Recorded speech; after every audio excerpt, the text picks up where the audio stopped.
Good afternoon, everyone. This is Prasanna here from Swarajya, and it gives me Swarajya and Construction World have come together to co-host this multi-part webinar series on Indian infrastructure. And we're going to do a whole lot of webinars on various themes related to Indian infrastructure, including road, rail, aviation, dedicated freight corridors, and more importantly, how to fund all these infrastructure ambitions that our country has actually.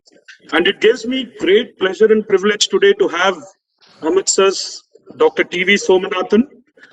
As most of you are aware, Mr. Somanathan has the unenviable task of heading the expenditure section of the Finance Ministry.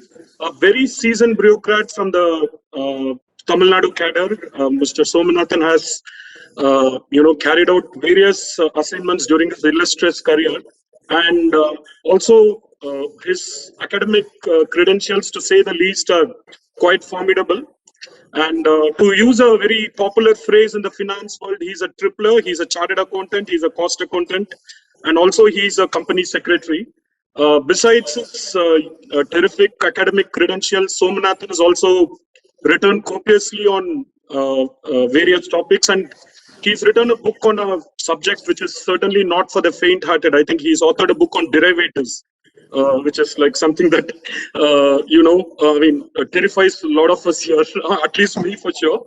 And it's our pleasure and privilege to have him here. Just a quick note on the structure. I would invite Dr. Somanathan to give a 5 to 10 minute introductory remarks on the theme that we have today, funding the national infrastructure pipeline. And then we have a distinguished moderators, both Pratap and Shubhada, joining in with a series of questions that we have lined up for Mr. Somanathan.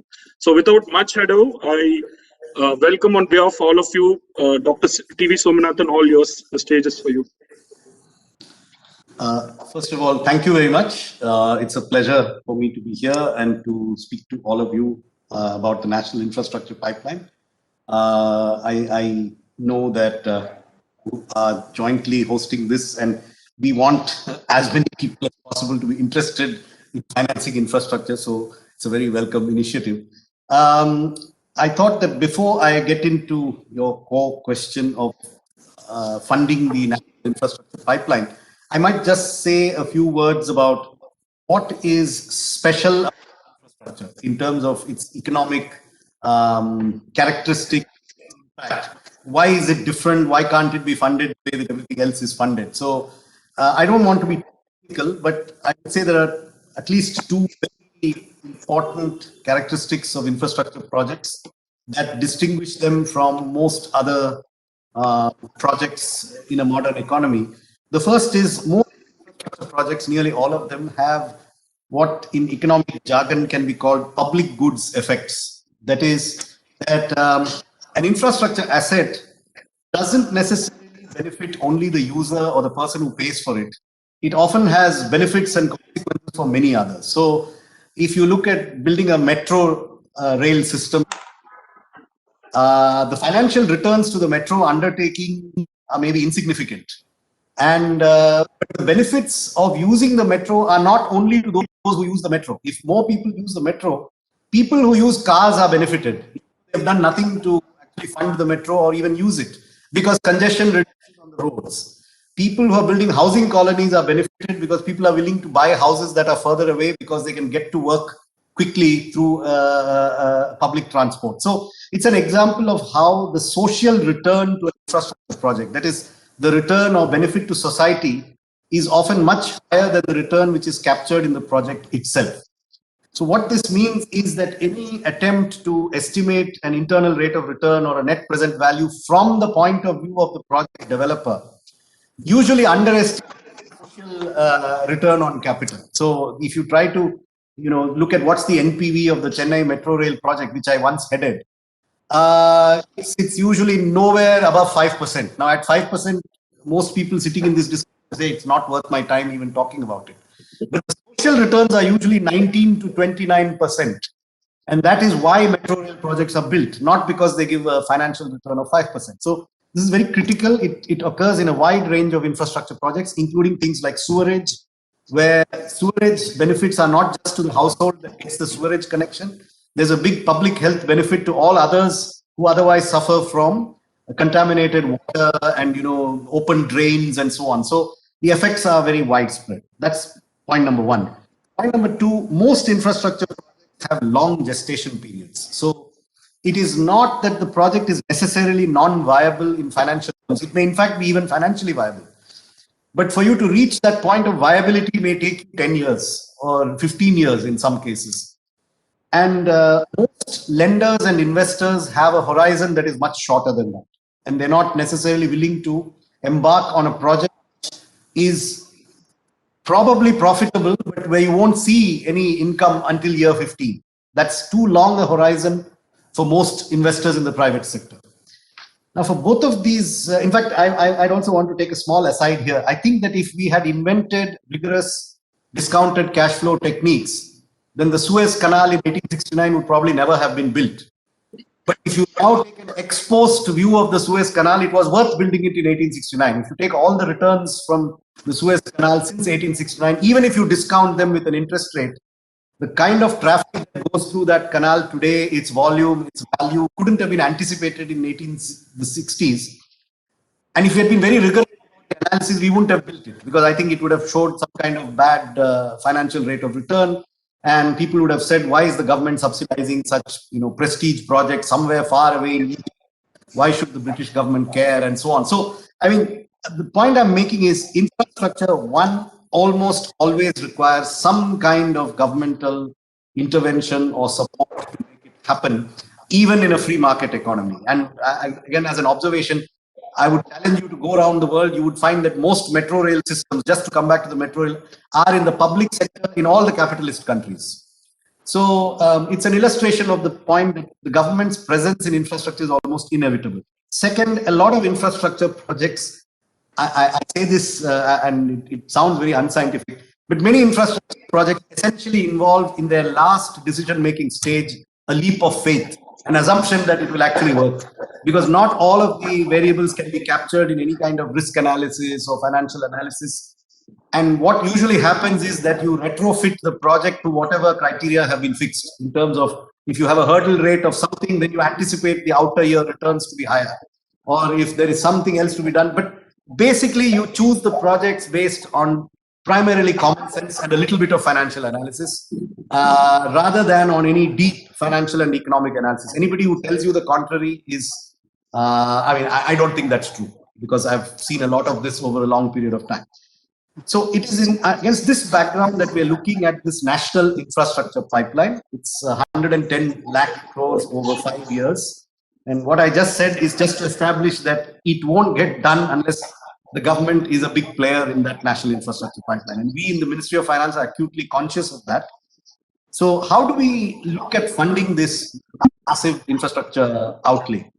So let me go over very quickly just the main sources that we see that would help fund this pipeline. The first is, of course, enhanced central public expenditure, central capital expenditure. We've taken the first step towards that this year with a much enhanced capital outlay in the central budget. On a budget-to-budget basis, it's a 35% increase, which is the largest, at least in the 21st century, maybe even for longer than that, we've not checked. So it signifies a commitment to provide Government of India resources for the construction of infrastructure in multiple ways. But it's an important signal that we think that a higher flow of government resources into infrastructure is essential. And we've actually committed this higher amount without reforming any of our subsidies. So we've not actually reduced food subsidy or fertilizer subsidy, any of the other subsidies, and we've still enhanced this capital expenditure. It's, as I said, in a way, it's a leap of faith, because we believe that it has to be done. And that's the way that we will get infrastructure development, which is critical to grow. The second source that we are looking at, and which has been mentioned in the budget, is enhanced capital expenditure by state governments. So here we have an indirect role to play. For example, in the current year, that is 2021, the central government announced a package of soft loans, 50-year interest-free loans to states for incurring capital expenditure. And 12,000 crore rupees was provided, and almost all of it is getting disbursed into actual capital projects of states. So that's direct incentivization. We are also looking at other methods. We may continue something of this kind into the next year, looking more widely at how to make state governments spend more on capital expenditure, particularly on infrastructure. The third source of funding for the infrastructure pipeline is the recycling of old public sector assets. That is, existing completed public sector projects, say in the national highways or in the railways or in other sectors of the economy, which are now essentially functioning assets. The attempt is to sell those assets to the private sector on some kind of transfer, receive lump sums in return for that, and use those lump sums to build new infrastructure, because it's new infrastructure which carries the highest risk, and that risk is better borne by either the government or one of its entities in the early years. But when it becomes a successful project, then the private sector is often willing to come in and take over the running of the asset. The fourth method by which we intend to fund the National Infrastructure Pipeline is by creating a new institutional structure for infrastructure finance. Most importantly, through the creation of the Development Finance Institution. So this would create an institutional setup where we have an organization that is focused on providing large quantities of finance to infrastructure, which is aware of its characteristics, which is there for the long run, which is prepared to wait and wait out the long gestation periods that I referred to. So the Development Finance Institution is the fourth important plank in the way we expect to finance this. The fifth is to encourage private capital to flow into infrastructure in a bigger way. So we already have what is called the National Infrastructure Investment Fund, NIIF. It has had some traction, but much more needs to be done. We have already initiated public partnerships in many areas, including the railways. We are looking at increasing the flow of pension and insurance money into infrastructure. Again, the new institutional framework, the DFI, will partly help, we hope, in getting private capital to infrastructure. And the proposed DFI law actually provides for the setting up of private DFIs as well, in addition to the public sector DFI, for which we are making an initial capital allocation of 20,000 crores in the 21-22 budget. Finally, we've also taken steps to stimulate the long-term bond market. In this budget, there's an announcement of a backstop facility for long-term bonds, which will the aim is to create a market-making institution which will provide liquidity to bonds other than government bonds. Government bonds are already pretty liquid. But the idea is to create, again, it's institution building where we hope that we can create a facility which will essentially be a market maker and provide liquidity to corporate and infrastructure bonds coming from outside the government. So in a sense, these are 6 ways by which we are trying to fund the infrastructure pipeline. Any uncertainties about how these will be implemented, I can only assure you that the government is very determined to make them succeed, and we will do whatever we can to fund the pipeline and trigger the kind of infrastructure growth that the country needs in the coming years. Thank you. Thank you, Dr. Somanathan.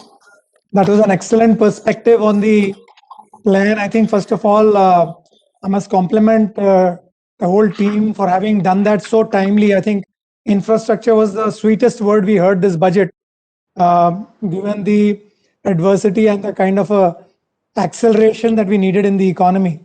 So my first question, Dr. Somanathan, before that, I am Pratap Padode from Construction World. Is that you said that we have 35% increase in allocation for given the National Infrastructure Pipeline. I think the total difference was around 7 trillion, given that nearly over 21 trillion needed to be spent in FY21. Have we accounted for all of that within this 35% increase, or are there some unfinished sources that we need to tap? No, the government's provision in the budget is not sufficient to completely account for what is required on a year-to-year basis in the National Infrastructure Pipeline. The total funding will consist of government plus states plus private sector. That is central plus states plus private sector. This is broadly our proportion of it. But yes, more money will have to come from elsewhere, no doubt about it. Dr. Somnathan, one question to what you were alluding to is center and states, and the government will have to do heavy lifting as far as the NIP is concerned, funding of the projects under NIP is concerned. Now, we do know that there are ongoing challenges, of course, from the private sector to get into the long-term financing of projects. And we also are aware that center and states provide the maximum buck to the, bank to the buck, so to speak. We see that particularly centers expenditure on capex has 1.6 times larger multiplier compared to states capex, and centers capex has a larger multiplier on GDP by almost 7 times compared to the revenue expenditure. So the point I'm trying to make is we are completely aware that center states will have to do the heavy lifting, but the larger challenge, perhaps not as much from center but states, does emerge, because we have seen that until December 20, only the states, 17 key states have done a capex of only 34% of the budgeted amount. Obviously, there are funding challenges within the state governments. So how are we proposing to resolve this kind of a constraint, particularly when NIP projects are going to be extremely critical, starting with this particular fiscal year?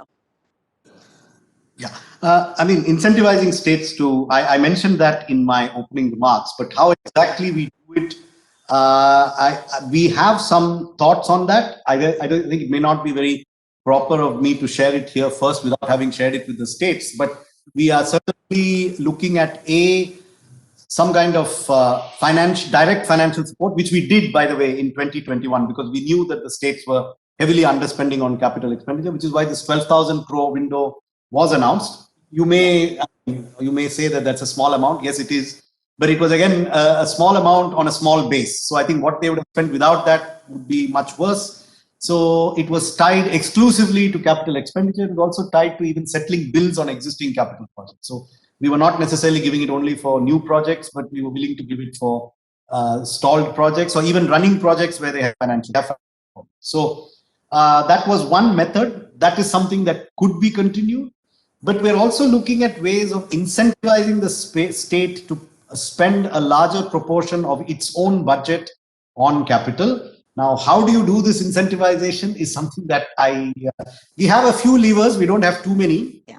And we have to be mindful of the autonomy of the states. Everybody wants state autonomy except when you don't like it. So we all want states to be given GST money unconditionally without any this thing, but we also want them to spend more on capital expenditure. So we continuously face these challenges of the differing demands of different commentators, and sometimes the same commentator at different times. So it's so we are looking at what we can do, which is appropriate, but we do realize that something needs to be done about it. You should excuse me for not being specific.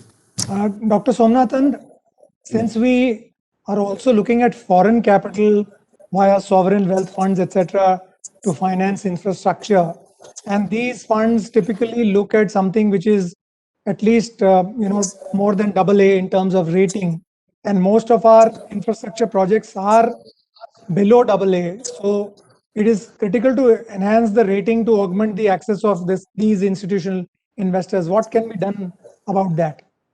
Yeah, I think the new development finance institution, one of its areas of operation would be on credit enhancement. Is my sort of conjecture that again, we are willing to put some government money behind these initiatives.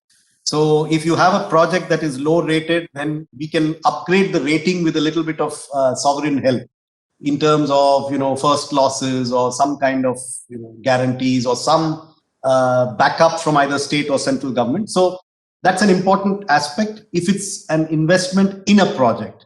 The other way is, of course, that you use an intermediary to channel the private funds, where the private funds don't go into a low-rated institution, but they come into a higher-rated institution. The higher-rated institution makes some of its investments in lower-rated institutions. So these are some of the ways that we would work on it. And I think the new institution is going to be important in accomplishing these things. The other area which has probably not been accounted for in NIP, I assume, is the unfinished or abandoned or stuck projects. And so is there any, because in the medium term, if we have to accelerate growth with lower gestation, these would be the projects that may need funding. Have we have we this in mind in terms of creating this acceleration? Maybe we thought deploy an infra Nirbhar projects mission director on the lines of what had been done during the stuck projects time previously, who can target these projects and get them to fruition. What is your view? Yeah. I think there are two kinds of stalled or stuck projects. The ones that are purely government projects, we actually have a system currently called Pragati, which is actually chaired by the Prime Minister himself, which is actually more effective than the old stuck projects initiative, because this actually, nobody wants to go before the Prime Minister and say that I've been taking 6 months not to clear something. And that works pretty well on the pure government and pure public sector projects. The problem we have is with things like private power projects or projects that have a private element and also some public interface, which are stalled. I think you are right that there is certainly some scope for better coordination from the government side. If it involves public agencies, state government, clearances, environment, forests, land acquisition. But in the projects that don't have too much public interface, we have a lot of those too. And those are mostly stuck in things like NCLT. And here I actually think it's the new initiative on the so-called bad bank that might really help more than even any mission director, because the mission director I think would be helpful where the problem is largely government, where the problem is that the state government is suddenly withdrawn, or the environment ministry is not giving a clearance, or some land acquisition is not happening, the quarry permit is not being given, all of which are common problems. Those can be helped through an administrative support. But if you have a project that is stuck because of solvency issues, then it becomes more of a financial resolution. And for financial resolution, the delays are often because we have 10 banks, 9 of them agree, 1 doesn't, and so the NCLT can't pass a consent order. So these kinds of issues I think will be helped by the new structure of a bad bank. But I think there is merit in what you're saying in terms of a stronger administrative push to resolve these projects. Dr. Somnathan, one of the biggest challenges that we have seen is that the project pipeline has weakened over the last few years. And in order to strengthen this pipeline, some sort of a bank of bankable projects needs to be created. Like, for example, out of 110 trillion, we've got 44 trillion under implementation, but other 66 trillion or so, they still need to get into the stream of DPRs, etc., in a phased manner, so that we have a good thick pipeline all through. And obviously, they will offer the opportunities to international investors and attract the private investors as well. But they ought to be full of clearances, fully incubated, which is where the challenge really lies. Any thoughts on how we can take care of that problem? Each ministry, this is, by the way, this is one of those places where I can kind of shirk a bit and say it's not my problem, because I frankly can't do much about preparing the projects. We have thrown the gauntlet at them and said, look, there's this much available, including a reserve of 44,000 crores, which will go to whoever needs it first. So, which we've kept in the Department of Economic Affairs in this year's capital budget. But the point is very valid. I think we have had a lot of coordination efforts. The cabinet secretary has emphasized to all the ministries involved in infrastructure projects the importance of doing this kind of advanced preparation, preparation of these projects. They are engaged in this task. They've been asked to go out and identify all the clearances needed. It's an ongoing effort, but I can only say that the government is seized of it and is trying to expedite the preparation of those projects by the ministries and states. Sometimes it is states, some are ministries, some are actually state governments, where it needs to be done. But your point is valid. We are trying to do that. It's also a fact that many of these things are not merely questions of putting effort. So things like environmental clearances can sometimes come unstuck even with the most of effort, because if there's some local agitation or activism, maybe good or bad. I mean, I'm not commenting on the rightness of it, but it can actually become an exogenous force that throws the plan completely out of its timetable. And that can't be completely controlled by the government, however much effort we may put in. So we had that gas pipeline from Mangalore to Cochin, which took 6 years longer because a lot of people in two districts in Kerala opposed the very construction of a pipeline. They said they don't want the pipeline, and it took years to resolve. So those are things where we have everything in place. All the clearances were there. The public didn't want the pipeline. You have a similar thing going on in Tamil Nadu. So I'm giving these as examples. My point is that you have to take these projects forward. It does need public support. They do need clearances which must come in accordance with the laws of the land. And not all of this is completely within government control, even though to outsiders it may appear that the government can get this done. So there will always be a little bit of slippage, but I fully recognize your point that we need to maximize our efforts to get all these projects fully prepared and ready to be constructed. One question. Yeah. Shubhada, you go ahead, Shubhada. Yeah. Just one question, Dr. Somnathan. If I were to showcase the newly created DFI, how distinctly different would I position it versus the earlier created long-term institutions for infra? First thing is, I would say the earlier, if you're talking long-term institutions for infrastructure, then you're probably talking about IIFCL. Yeah. If you are talking about IDBI, etc., they were not actually created for infrastructure. They were actually created for industrial project finance. So no, IIFCL is what I would say. IIFCL, well, I think it's going to be much bigger in size than IIFCL. So I think scale is one important dimension in which it's going to be very different. Second, I think this is now part of a more integrated strategy where this is an institution that will aspire to create an infrastructure financing ecosystem in a way that, let's say, National Housing Bank has done for housing, or the NABARD has done for agriculture. It's not, if you like, it is not a Bank of Baroda. It's a NABARD. It's not a got it. It is the National Housing Bank. So this new institution is more of an apex infrastructure financing, catalyzing, refinancing, and financing institution. So it has multiple roles. It may do direct financing. It may do refinance. It's got a very huge potential remit. Now you may ask me, when will you convert this potential into action? Well, give us some time. No, the follow-up question is, does the IFCL then get subsumed with the 10,000 crore seed capital? That is likely. No. There is 20,000 crores of capital is 20,000 for the new institution in the budget. Yeah. In addition, if IIFCL moves into it, which is very likely, then it will have that capital as well. Okay. Sure. Thank you. Dr. Somnathan, one last question. Asset monetization is going to play a very important part in gathering the revenue.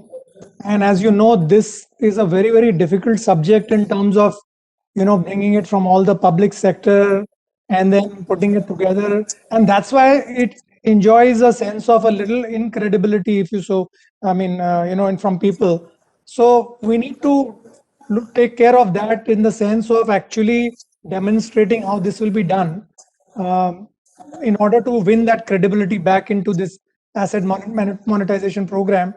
And so also, of course, the divestment program. Of course, divestment program is more credible from that point of view. Asset monetization is more difficult. Your comments, please. I fully agree with you that asset monetization is more difficult because, see, disinvestment we do through market-based share transactions where pricing is much more transparent. Asset sales of land or other assets don't have that level of market price discovery. And you know that we have a history in our country of prosecuting public servants who sell public assets. So public servants who sell public assets have to be conscious of that history.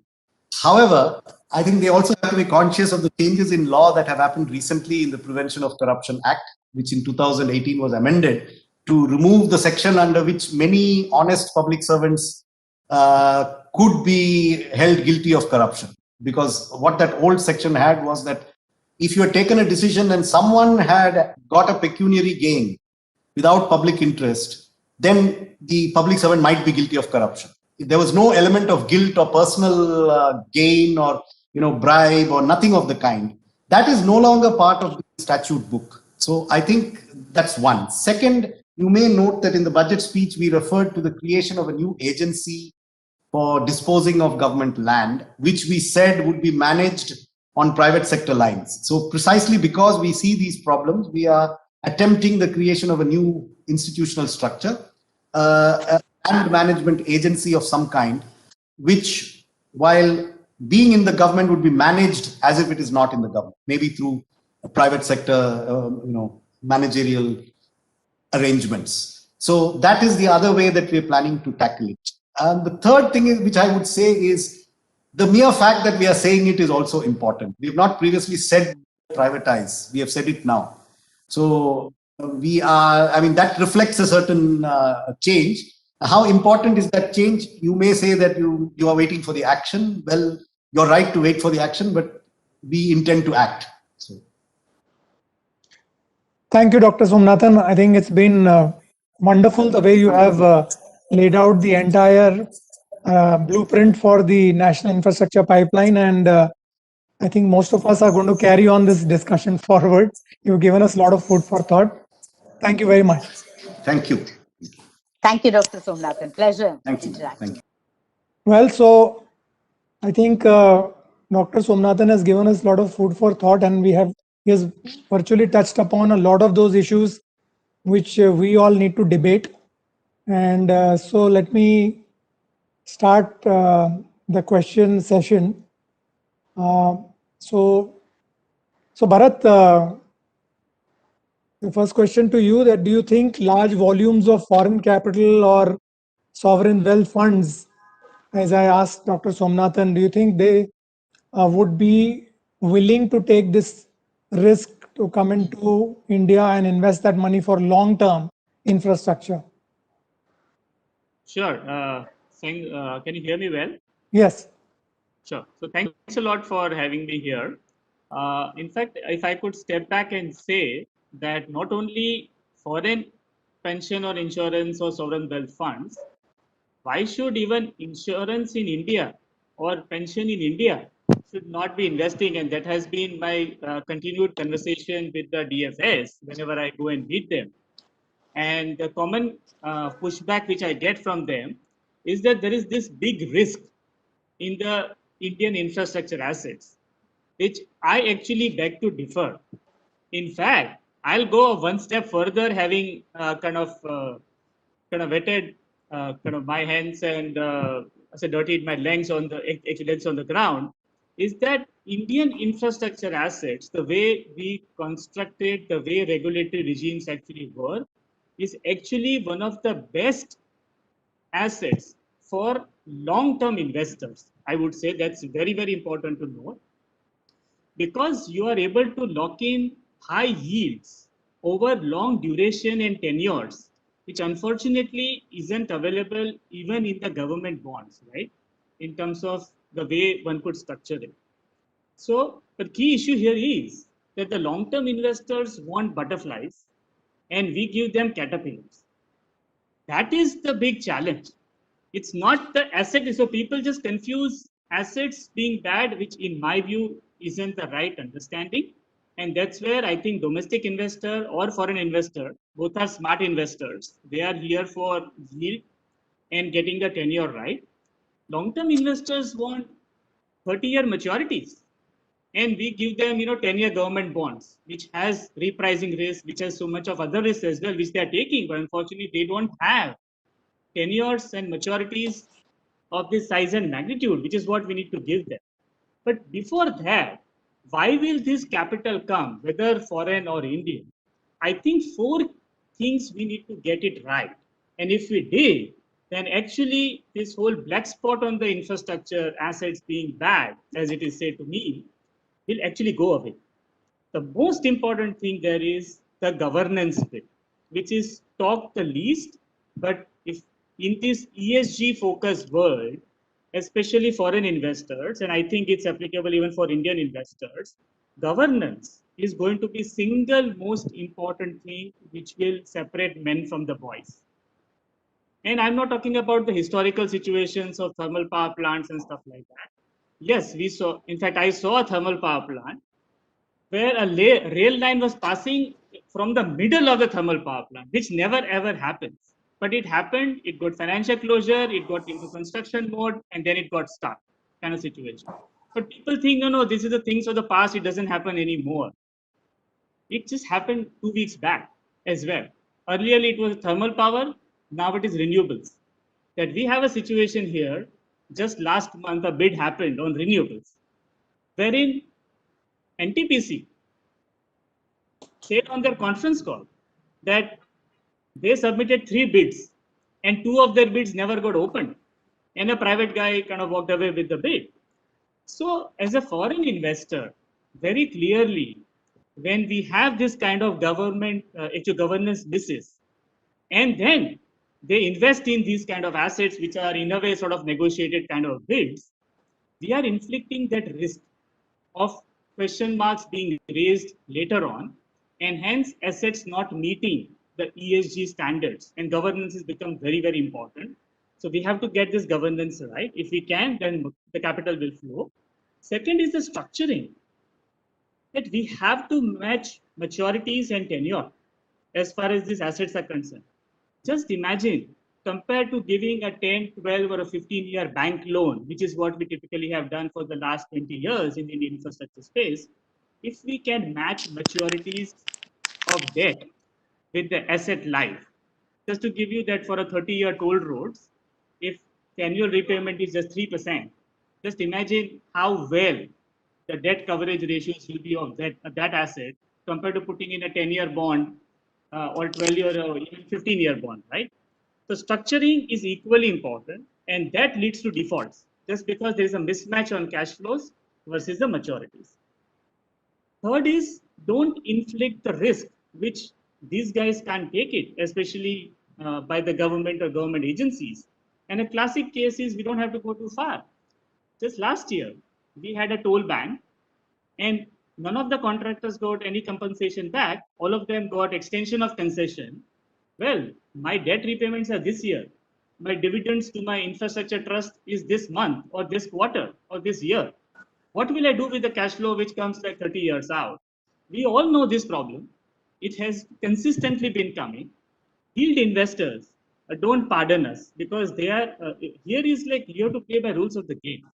If you are in the game and if you don't abide by this, and if you give them surprises on the yields, again, that asset class will not happen the way it should. And lastly, it is the hard work that we have to understand assets and cash flows, right? And again, here the same situation is there. This is a bond, but it's not a government bond. So you have to understand assets, structure it well, finance it well, build it well, and believe me, all the Indian pensioners as well will have hopefully a higher yield assets compared to this. So very clearly, foreign investors are looking forward to these 4 parameters to be there. And whenever they saw this kind of a parameter, they have taken very, very big bets, right? In terms of, and we have seen the amount of private infrastructure trust which has been set up. The one is with IRB itself, who is on the panel. Another one is CPPIB ones. And in fact, today, if you see, most of the real estate, the commercial real estate particularly, is already owned by the foreign investors. So they are out there for the yield with these parameters, and they will be there. So I expect tremendous demand. They are looking out for these kind of high yielding assets in a regulatory system like India, and a growth economy where there is an inherent growth baked in, and inflation hedge which we provide. Like for example, the tolls are inflation hedge, right? So in a way, you do not take the risk of interest cost kind of going up, because effectively it's WPI plus 300 basis points is what we get. So it's a phenomenal asset. It's apt asset for insurance and pensioners, whether Indian or foreign. And I see fantastic demand outside of India of Indian assets, as long as we take care of these 4 key enablers, so Right. that we do not surprise that capital. Right, Bharat. Thanks for elaborately explaining this But that brings us to the missing block, the credit enhancement, which Dr. Somnathan also spoke about. So I want to direct this question to Mr. Palash Srivastava, that government has been pushing credit enhancement for drawing more bond funding into infra. So now this is also part of the national infrastructure pipeline plan that so now that IIFCL is part of this DFC structure, what are these initiatives gathering momentum? Would you like to explain this? Yeah, see, the credit enhancement, there was an earlier announcement, and I think we were associated with that as well. And so we would like to actually activate the National Institution for Credit Enhancement, which was already kind of approved. And there are certain things which, from a credit enhancement perspective, are going to be important, as was mentioned by Mr. Somnathan, that whether there is a certain first loss piece which is to be taken, or a guarantee which has to come through the credit enhancement. There is very little structured finance in the infrastructure space in that sense, because we do see, as we all understand, that there is in the initial stages, the construction risk may be taken in the Indian context by the banks, and from there on, it should actually move to the bonds. Now, if there has to be, say, issuance of bonds, there is, of course, it has been mentioned that there has to be a very deep and an active bond market, which, of course, I think there has to be, as was also mentioned, that a certain matching of the asset maturities which have to come through. So as far as credit enhancement piece is concerned, whether it is taking a first loss on or muted returns on the particular, say, infrastructure portfolio, or whether it is taking basically it is the business plan is already with us, and all that will be actually put to good use. So so that's my response on that. In fact, I would actually, with your permission, actually you raised an interesting point on project pipeline, and I think that is an important thing which also needs to be really kind of focused on. That is what we would also like to play the role of a project accelerator, which actually not only leads to DPRs, but also certain coordination, clearances, convergence of a large number of things. So that, I think, when things actually come through, we will be possibly able to focus on that. And definitely the governance side of ESG.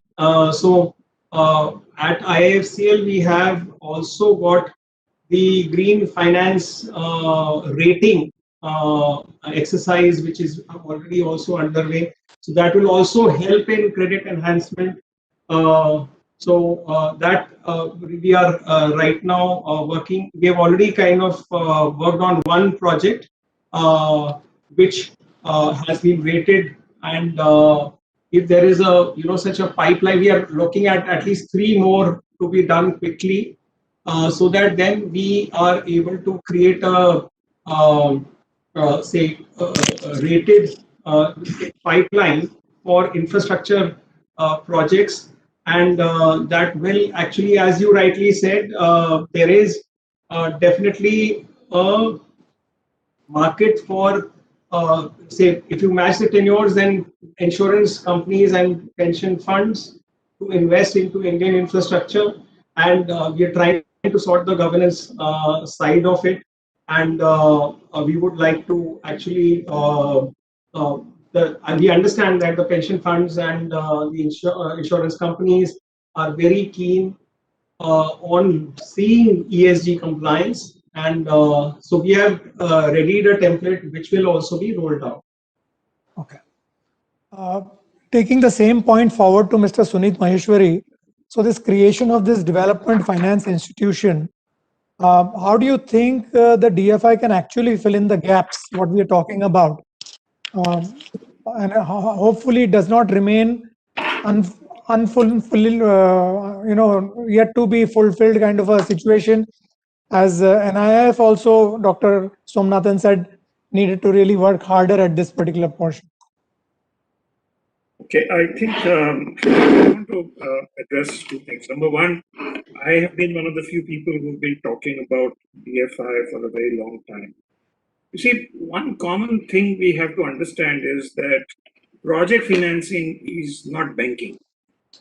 And I think, we are confusing in our minds between corporate financing, bond financing, and project financing. Project financing is a slightly different skill game, which has a slightly higher element of risk. And we therefore need to design the whole structure internally. Somewhere a few years back, maybe 20 years back, we had DFIs. And there was a science in creating those. Or when ICICI was created in 1955, and IDBI was created later, IFCI was created in 1951. There was some method in that madness of creating it.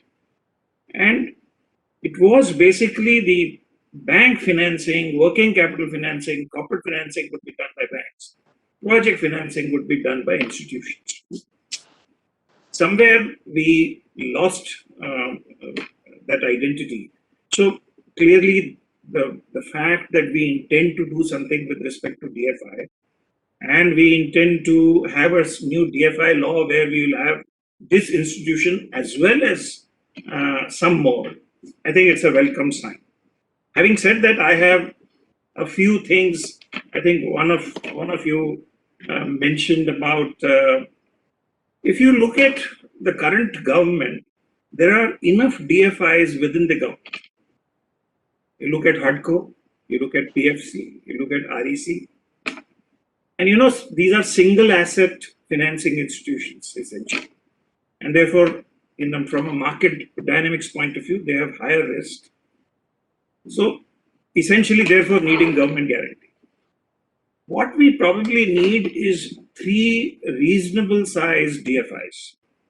Okay, and therefore there is, we may have this one because, to restructure the old ones there is more pain and takes more time. But not only have we to do that, but we have to probably think, why does the government need separate institutions for each areas? If you have a DFI or a banking structure, you would have an annual result, you will have a quarterly result, and therefore you have to conform to those guarantees. If you want to create sector-specific credit enhancement organizations, you want to create funds, not limited companies. And this is one of the key problems that has not been understood. You talked about guarantee fund, and let me just explain to you that one of the key problems in the guarantee agency, this is where IDFC was also asked to do this and they realized that they can't do, is Reserve Bank of India's guidelines require the guarantor and the primary financier both to charge a certain spread. If you load both of them on a loan, they become unviable. However, the guarantee or credit enhancement requires an actuarial calculation, the probability of default, and therefore pricing that. Now, if you go to a credit rating agency, if they guarantee something, one notch guarantee is about 8 bits in cost, or maybe, so 2 notches goes up by say 15 bits, 15 to 16 bits. Some of this may have gone a little more because I think the probability of default, we as a nation have proved that we can do better than other parts of the world. So we have a greater probability of default at the moment. Having said that, the point is that we think credit enhancement is like banking. Wrong. Credit enhancement is financial mathematics, actuarial science put onto project financing. Yeah, you come over. I'm not born in person. I am in the office taking this on Somebody- a VC. No, so okay, I think he's speaking on the whole. Okay, so coming back, I think the DFI is a great thing. There's only one issue which I think in some other situation like the asset monetization situation, the government is wanting to draw private sector skills into it, and I wish that even with respect to the creation of this DFI, the government gets private sector skills. There are still some good private sector skills out there in the for project financing. After some time, I guess this will all dissipate and go away. But the point is, we need to find ways of getting project financing, and we need to get private sector skills in assessing project finance, and then create such an institution, tap into this knowledge. There's enough in the Indian market, and I'm sure we can do it. So clearly, when you start an institution, the key is who are the key people in the beginning. They lay the foundation. CRISIL is what it is because of Pradeep Shah. Anybody who says anything different is not realizing the real issue. So the key first persons are very important in creating the institution. And I hope the government chooses, there's enough talent, and that when they think of national initiatives, they don't think of only IS officers, but they think of also the whole pool of talent that the nation has, which is also there in private sector, to tap into that, to get both of them. You know, I have spoken to a lot of private sector guys who says we would love to do something for the country. So it's a question of being able to tap them. But DFI is the right way to go, and Godspeed to them. So I think the initiative to draw in private talent has already been done. We have some joint secretaries from the private sector now in the government, and maybe they should enlarge that pipeline a little more. Yes, yes, probably. Yeah. No, I'm saying when it comes to having an institution, for example, the National Divestment Pipeline, we have people like Nimesh Kampani, we have other Vallabh Bansali. These are kind of now not very active in their current thing, but they have a good perspective. Can we find a way to tap these people in? Sure. Valid. Coming to Dr. Shubhada Rao, so we spoke about a couple of areas where the government may falter in terms of its revenues, like the asset monetization or disinvestment. May not be disinvestment in the stock market as long as the stock markets hold until the government decides to disinvest. But which other segments, therefore, could be tapped, for sourcing funding for the government? Like now, state governments have begun, sort of borrowing as well. And you were mentioning that now we have seen that nearly 39 or 40% is going to come from the state and 39% from the center, only 22% from the private sector in this NIP. So your thoughts on this?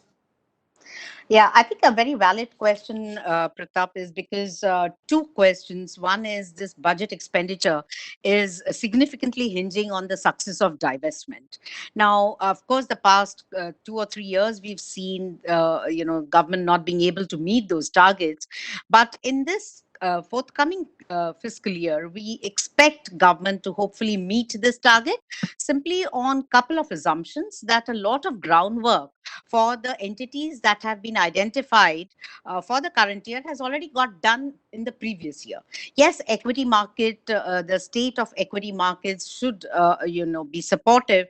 But here I'm hoping that once the US stimulus gets announced of 1.9 trillion, which should be sometime soon in March or so, a fair amount of global liquidity will be available to, get channelized into promising markets like India's, for instance.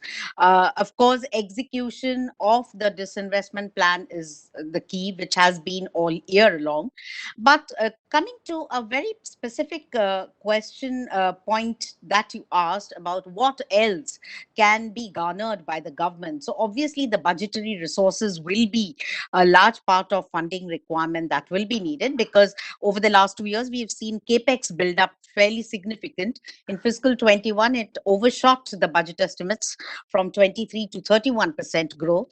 And for the forthcoming year also, it is being budgeted at 26% growth for capex of the central government. In my opinion, domestic savings are not going to be simply adequate for funding the infrastructure, and that is where the question comes of and it has got fairly significantly discussed in by the preceding speakers, that there is a requirement, there is a need for tapping long-term funding, not just domestic, as Bharat was saying, that yes, domestic are also eager to invest into, looking at the long-term locking of yields and better returns. But important would be the sovereign wealth funds and the pension funds, which would be looking at a long-term growth perspective coming out of India.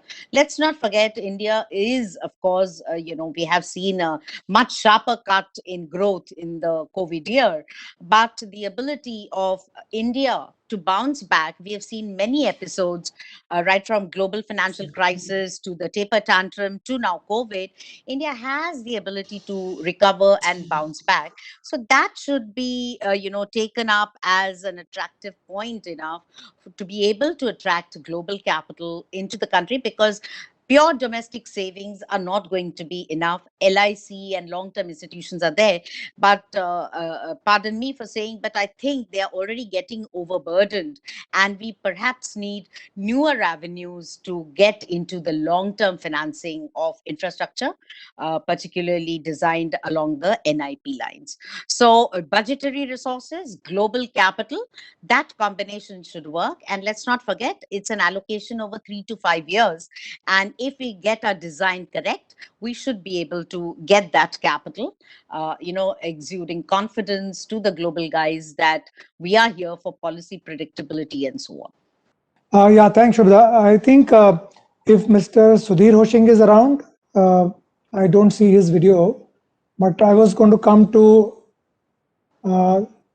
the fact of asset monetization, Bharat. I think what we are saying is, yes, we have lowest interest rates available. We have got liquidity, a flush everywhere. Funds are seeking growth avenues. They are looking for stable regimes. And in this whole quest for asset monetization, this can be the best time ever, actually. We can get our act together. Where do you see, how can this be actually done in terms of, so that we can draw good interest from the investors as such, so that the asset monetization program doesn't take so long as well, and it seems to be fairly unrisked or de-risked in terms of bringing in foreign investors. Bharat? Yeah, hi. Can you hear me? Yeah. Yeah. No, so I think that's a pertinent question. And while I do not want to discourage even the government, but I would like to suggest, just a one tweak, and it has got a phenomenal impact. I'll just give you example of this NHAI InvIT or a power grid InvIT, right? Which is what we are trying to do, and we are claiming this to be a great asset monetization. While I do not dispute NHAI situation, but if you just take power grid situation, this is like ticking the box. This is actually not doing an asset monetization, because why are we doing asset monetization? We are doing asset monetization to churn the capital and give the capital to somebody who actually wants it. But if you see in case of a power grid, the balance sheet is under-levered. It's not that power grid has some 1 lakh crore backlog which they don't have funding to execute.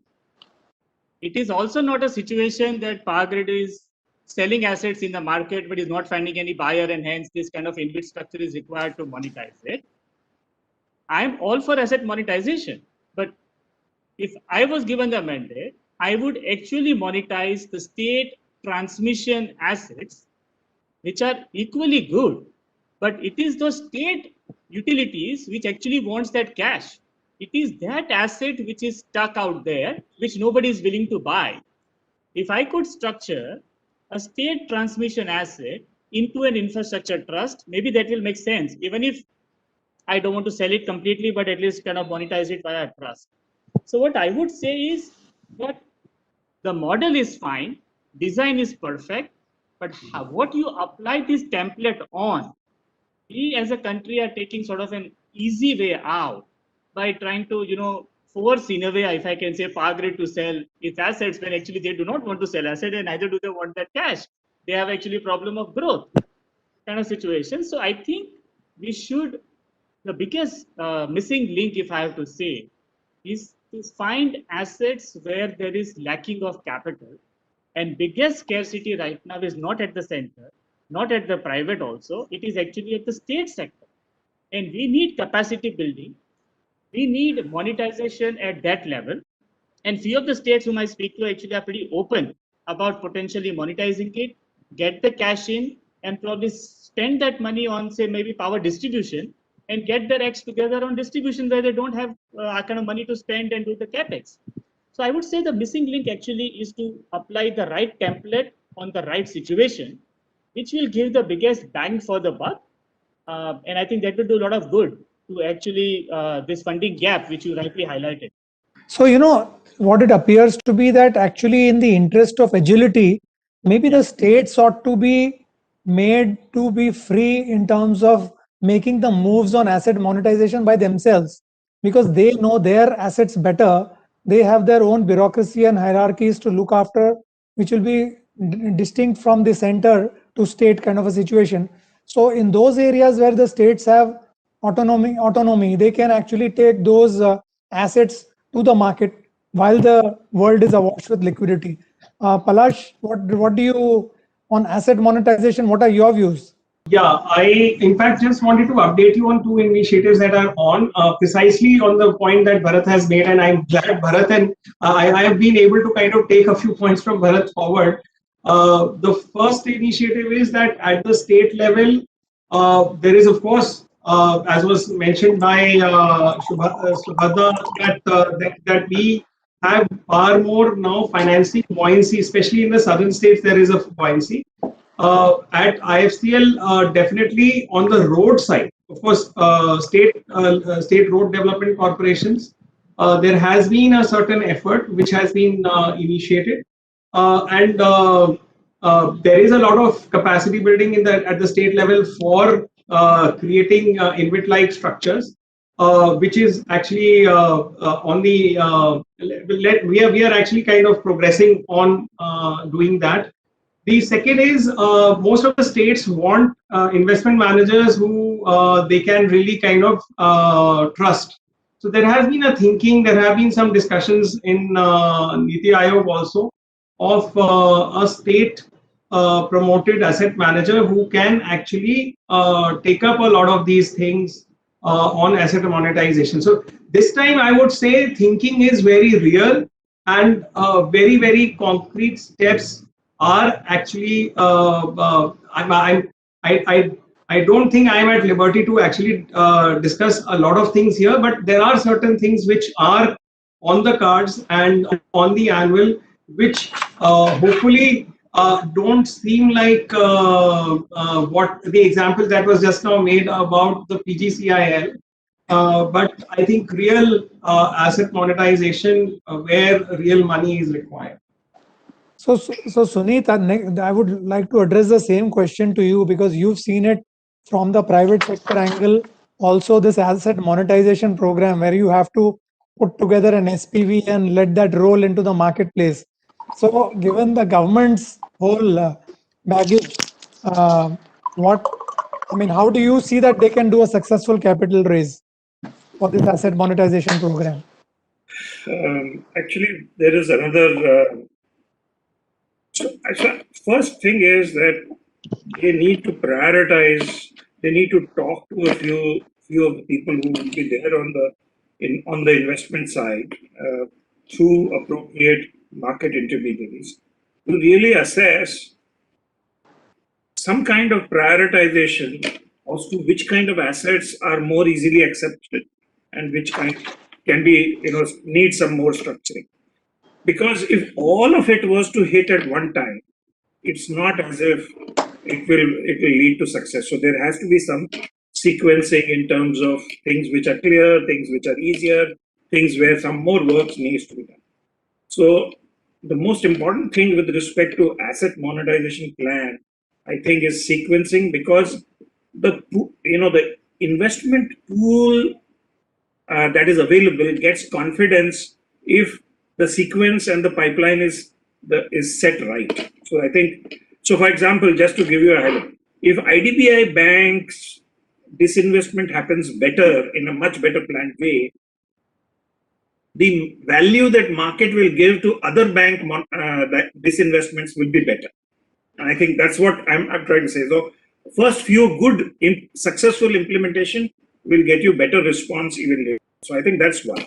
The second, which I think we did delve on it too much, there's a huge pipeline, not of just stuck and projects, but projects where an arbitration award has been given, but it is now stuck in the some of the courts because somebody in the bureaucracy cannot accept. He's got, I mean, his mandate is that if there is a recourse available to Supreme Court, you've got to go up to Supreme Court. So what I'm trying to say is that this whole thing, the perspective that there are a lot of disputes of bills not being paid or things not being sorted out. I think we need to create a national clearinghouse to clear all this backlog. At least even if we can clear half of this, because a lot of money from the banks as well as that of the investors is stuck there. And I think if investors see old problems also getting solved, they get more confidence in committing more. So this, I think, and one thing will lead into another is my feeling that is there. I think the point which was pointed out, whether PGCIL really needs the money, and I have a slightly different take on it. PGCIL is a government concession. It got the right to create the electricity thing because of a central government right of way. The central government just could give it. So if PGCIL has a lot of money, they should pay dividends back to the government so that government can reduce debt. Public sector, 100% public sector, which was running on a central government largesse, should pay back the excess that they have over what they need to invest. The second part of the thing is very interesting. Yes, a lot needs to be done on the state, on not just in power grid, but I mean in transmission, but in every other area. The whole problem is we need to understand this concurrent subject business and how it complicates, and with with a political system where there may be one government at the center and another government here. So all of this actually tends to complicate. So even if, let us say, an XYZ state has very good assets and they would get good value for it, they may just not want to monetize because there is a different government in the center and they feel there is a loss of power. So the point about this asset monetization is let central government and maybe a few other state governments lead the way. Rest will follow. We have to just make a beginning somewhere. I don't think we can expect a big bang happening in one shot, and that may not be desirable also. Okay, before we go into discussing how can we attract private capital, I want to ask one question to Dr. Subhadra Rao. See, given our fiscal deficit swing that we are going to make, slingshot kind of a thing that we're going to do, where you stretched it too far and then we're going to come back with the prospects of good growth in the economy, we have two options: bring in debt or bring in equity from outside. Debt is at very low interest rate. Probably the way everybody is saying, we can get it at long term. We've already demonstrated that in bullet train projects and metro rail also. So on one hand, we may get desperate and sell equity. On the other, we may stick to debt, but then it has its own risks. What is the prudent way to do things now, given the situation? No, I think equity would be a better, route and long-term option that we could look at as far as the global capital to get invited is concerned, attracted is concerned, because quite clearly, if we are looking at particularly infrastructure projects, definitely you're looking at a 10-year plus kind of a horizon, and that is where, in my opinion, equity would look more attractive as compared to debt. India is already grappling with, the higher debt component and the debt GDP ratio, and of course the looming concerns from the rating agencies and so on. In my opinion, as long as we provide policy predictability, consistency, and the ecosystem which enhances the confidence of the global players, I think equity any day is going to be a preferred route, both by the domestic government and, in my opinion, even the global players. So, if we were to look at funding mix, of course, debt will be a part of it, but what do you lean on more? It's obviously, in our opinion, should be equity. So in that case, the DFI, which is going to actually leverage on equity capital of the government and then raise funds from elsewhere, completely leveraging it, isn't that in a form we are actually going towards debt? And then they're funding actually most of our infra projects through debt. In a way, we are doing that rather than being able to create SPVs and sell equity of those to foreign companies. So, what's your question, So currently, doesn't it seem that we are actually veering towards raising more debt rather than equity? Debt, Because yeah. equity is only going to come Yeah. when you divest. Absolutely. No, I think initial part, obviously, with the government puts in seed capital, it should perhaps attract other like-minded countries to come in with some fresh capital requirements, the way it was designed earlier with AIIB, something like that kind of a structure. If we could look at some kind of equity participation, it would be perhaps a very well primary capital kind of base, which will then get a better leverage as well. Suneet, you want to add something to that? I think a part of that answer comes in. There's a huge appetite, as you may see, for what I would call as InvIT structures or REIT structures, which are essentially debt plus some equity returns. My sense is that we may not need to really be focused on saying one side or the other. The country could benefit. The cost of debt capital overseas is phenomenally lower. So if we, yes, there is a need to also get equity, I appreciate. So I don't think we should be so tied down about saying whether we want more debt or more equity. I think we need to create a very good pipeline of projects which are bankable and which are good. Once those are there, investors of all kinds find India pretty attractive, both debt as well as equity. And let them take whatever makes sense for them, as long as, because that will, both of them will actually benefit us. So I see no reason in saying we want to choose this or that. Our focus has to be to get our old house back into order with respect to old cases, stuck projects, etc. And the other is to create a good pipeline, we have a good sequence that is there. I think Pratap, Sudhir has come in, so you can ask your question. Yeah. So, Mr. Oshing, I think you were the missing block, because as a private sector developer, I mean, in terms of a risk factor for long-term investment, you obviously are always needing long-term funds at low rates of interest. Currently, with the low interest rates low that there are outside or in globally, and there is so much of liquidity around, what is your strategy in terms of growth? Because you do have an appetite for risk, Indian risk at least, but what is your strategy for growth? See, today the best options we have are for the refinancing thing or restructuring thing. So we are trying, we have tried, I think we have shown the way already to a lot of people. Our INVIT has both the INVITs, which we did privately as well as the public. It makes a lot of sense for both the INVIT as well as whatever we could do with the dollar bond, which we recently did, in fact, as early as last week. So the refinancing, restructuring is a thing which you can actually do on the projects if you are giving good return and then churn the money, give it, then use the money for the other thing. But the financing for original is only the project finance thing which we have as currently. Nothing else other than that.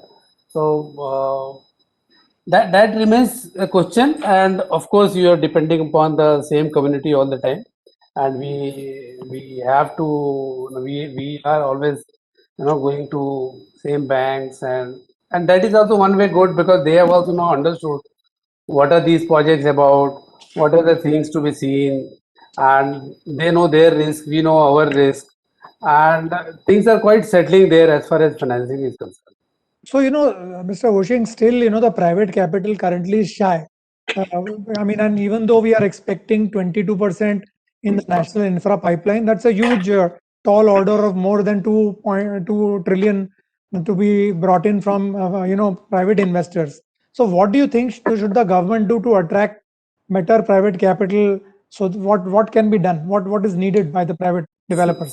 See, what they have done is basically most of the projects, if I talk about road projects, so most of the projects are coming in HAM. So there your equity requirement is only 12 to 16%. So that way, and the risk are less. There also you get 10% mobilization advance, and then you can actually move that money, use that money, and slowly put on your equity, and that's how you can work on it. That's why I think the government is bringing those type of projects, and the number is coming to that 20% or whatever. Because the majorly projects are those. And if you talk about the BOT project, there are very few projects. But first two projects were we were supposed to bid tomorrow. I think they have now been postponed till March of first March. So not many BOT, but they of course will come. They need to think what is happening there. If they can bring on BOT some project, they should. And after that, because what will happen is there will be different blocks of contractors or concessionaires. Those who can actually invest, say, 35% equity, those who can invest only 10%, and those who cannot invest, they will be coming into EPC.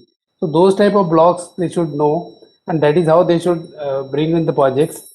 Uh, I think that's the way they have seen. I think that is how the things will move. You'll find 80% of the projects coming in HAM. So maximum projects, 70%, in fact, I can think will come in HAM. 20% EPC and 10% will in BOT will come. That is how it will come, and that's how the number of equity will match. So you say that financing is not an issue as long as you have a well structured project. Of course, I always say that. Yeah. Okay. All right. Bharat, what do you say? How do you bring in private capital back into with animal spirits, as the finance minister says? Yeah, I think as long as you keep kind of feeding that animal with a proper food, the animal will respond, right? But if you create trouble for that animal, then obviously animal will run away. So it's a very classic thing that we want them, but we don't play by the rules of the game, as I was suggesting earlier, right? Like so all the toll road operators have just got a shock in terms of no compensation being given in cash, right, of the tolls which they have lost. Not many people speak on a public dais about it, but that's the reality because investors who had made investment on those lines have not got the yield, right? Precisely. So my request only is that don't change rules of the game in the middle. This simple thing, like we are still debating on the land acquisition. We are still debating that 80 and 90% of the land should be in possession and paid for before even a concession is put to bid. I'm saying because then the whole incentive to meet the targets, and then we make that cardinal mistake of allocating a half-baked project. which is what has created the trouble, right? So I think these are simple things. I think all the conferences debate on this, we all recommend this, and then finally we don't do enough about it. But let us face it, that private capital has a choice. People have been surprised a lot more on the negative side.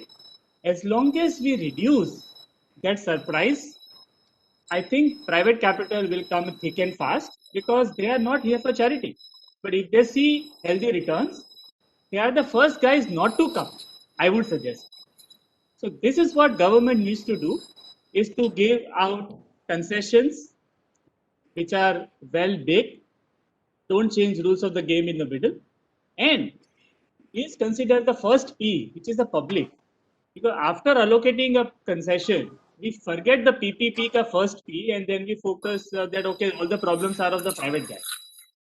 That is, if we understand and appreciate, I think it will do a lot of good because, as you rightly said, 22% of the pipeline is private, though a lot of component is renewables there. So it is not so much of other infrastructure. It is still a lot of renewables. But even for renewables, if we did not fix our power sector ills, you think that this global capital will come and sort of to set up assets where the leaky pipe of distribution companies is there, which should not be able to service, in the first chance they get, they will back you down on renewables. They'll not make the payment. Average debtor days are upwards of 100 days right now for renewables. This is not something which is helping the Excel model really work on the ground. And that's why the negative. So just simply put, reduce the negative surprises and private capital will come thick and fast and give projects out which are bankable and implementable. That's the way I would really put it. Suneet, what about the stuck projects? Like even Dr. Somnathan agreed that they have not provided for anything on the stuck projects as such in the whole planning of the NIP. Yet in the short run, those are the ones that might give us better benefit. What are your views on that? Yeah, I think they are low-hanging fruits. They are implemented at a far more advanced level, and unlocking that capital makes sense, both from the banking system point of view, who probably made provisions there, and for the equity holders. So definitely, I remember in 2013-14 itself, when I was at L&T, we recommended to the Prime Minister's office to create an interministerial group in the CAPSEC who will actually hear. So any private sector guy could actually take whatever his set of problems are to that forum and appeal that, look, I would like quick redressal of this. I think, one of the key problems that I see is it's not always a positive decision. It is a quick decision that is the most important thing. Maybe it is possible that at some times the government will say no, but the desire not to take a decision, because you have a fear that it might be unpalatable, itself is not the right thing. So even if 50% of the cases get cleared by this some kind of a national clearing house, I think it's the best thing. And there is no other mechanism better than cabinet secretary, because you need to understand the confidential report of every bureaucrat is written by the cabinet secretary finally. It is in that office, no bureaucrat can actually duck giving an answer. So it has to be the CAPSEC and an interministerial meeting there. So the bad bank that Dr. Somnathan referred to may end up having a lot of these kind of projects from NCLT, which will be subject to some sort of other scrutiny and then revived. Is that? See, the last bad bank that we actually planned, if some of you remember history, was RCEP. Absolutely. Okay, what happened of that? Today, Edelweiss ARC is bigger than RCEP. So, confused ownership and lack of direction, consistent direction, creates a problem. Creating institutions, we are very good in creating new things because it's nice to inaugurate. It's damn good, easy to become a Brahma. It's damn difficult to become a Vishnu. Okay, I think we are nearing the end, so I'll just have last comments from each of the panelists on what do you think is the most important step for keeping the NIP, National Infrastructure Pipeline, on track, or providing finance for infrastructure. What are the first 2-3 things that you might want to say? See, I think the first thing is that they have made an announcement, they've made a commitment, and they've said they want to do it. There is a lot to be done. They're not ducking it. I think when we heard Dr. Somanathan, it was refreshing to hear the candor. So the fact that we know where we are and we know the challenges of it is the first step. And I think we have crossed that first step. What about you, Prakash? Would you like to? What do you think is the most couple of important points that we need to keep in mind for this financing infrastructure? Oh, I think. Is that for me? No, Shubhda, you go ahead because I think his picture was frozen. Yeah. No, do I speak now? Yeah. Because I was muted, so Oh, sorry. Okay, go ahead. So I think, right. So I think the first 2-3 points, I think project acceleration is a very important thing.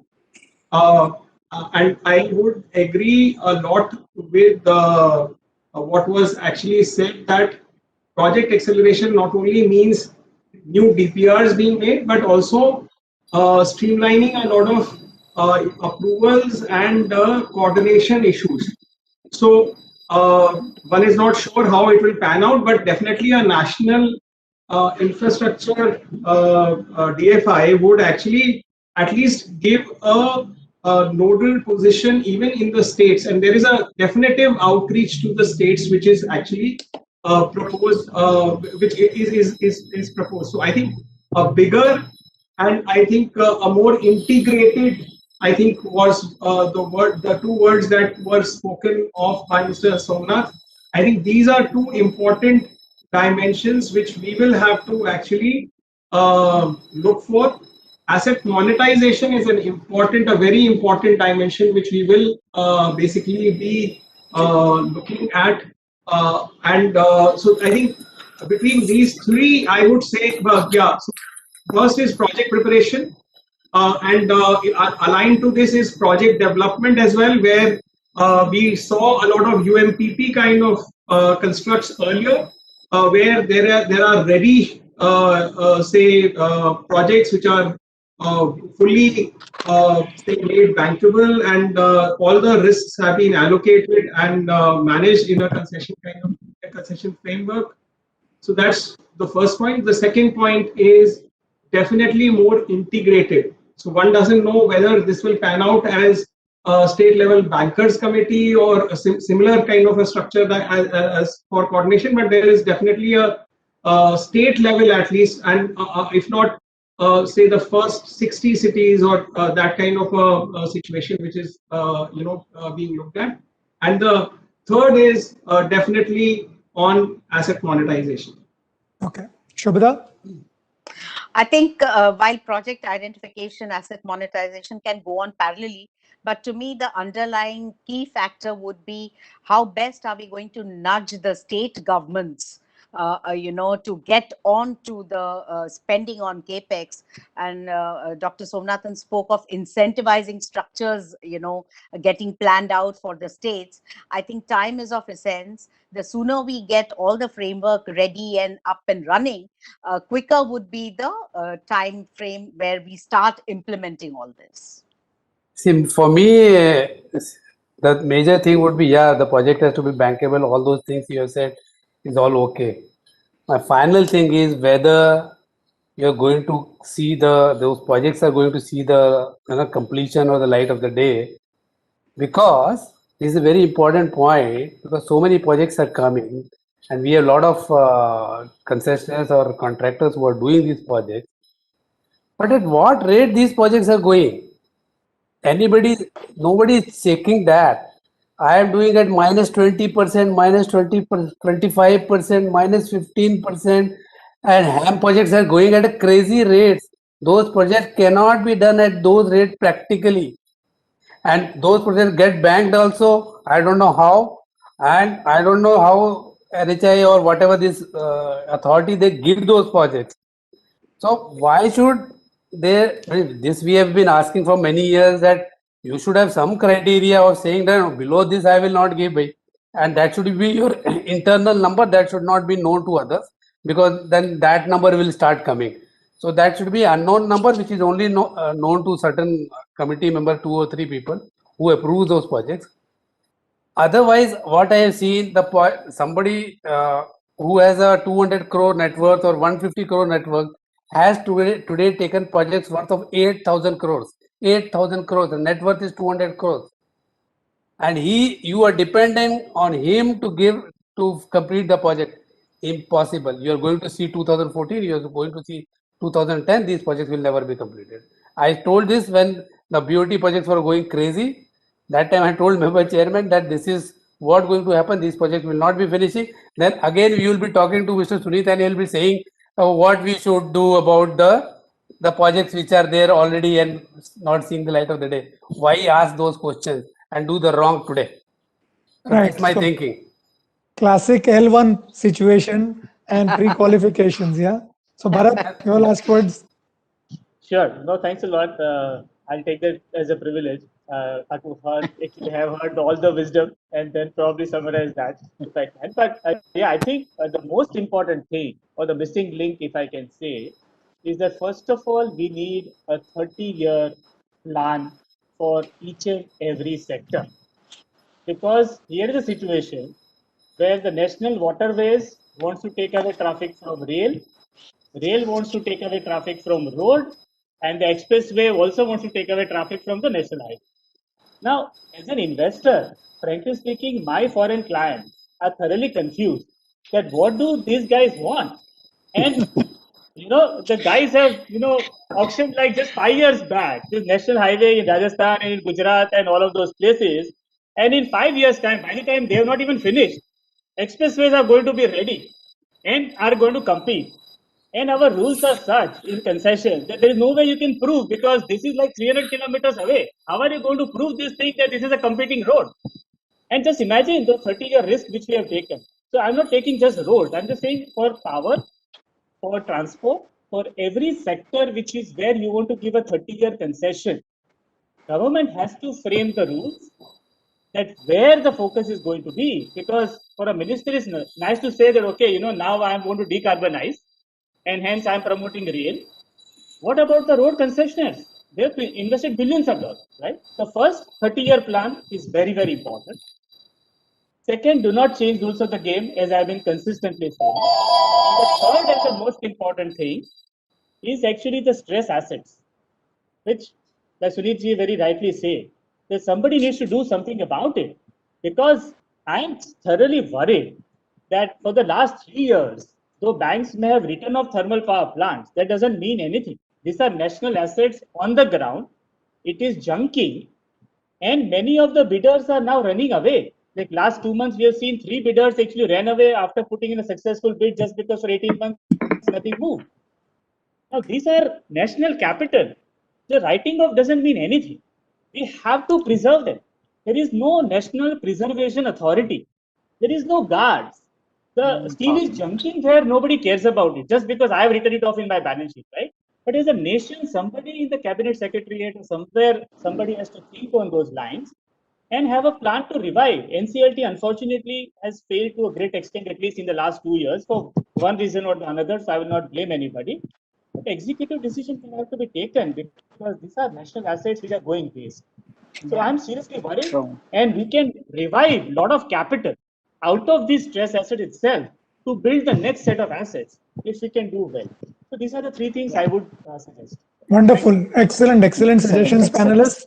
I think we've had a very wonderful discussion. I think we all feel geared enough to take on position with Dr. Somnathan's private secretariat to help him build the national infrastructure pipeline. Let's hope he looks at the private sector for that. So thank you very much. Pleasure having all of you. Thank you. Pleasure. Thank you. Thanks for Thank you.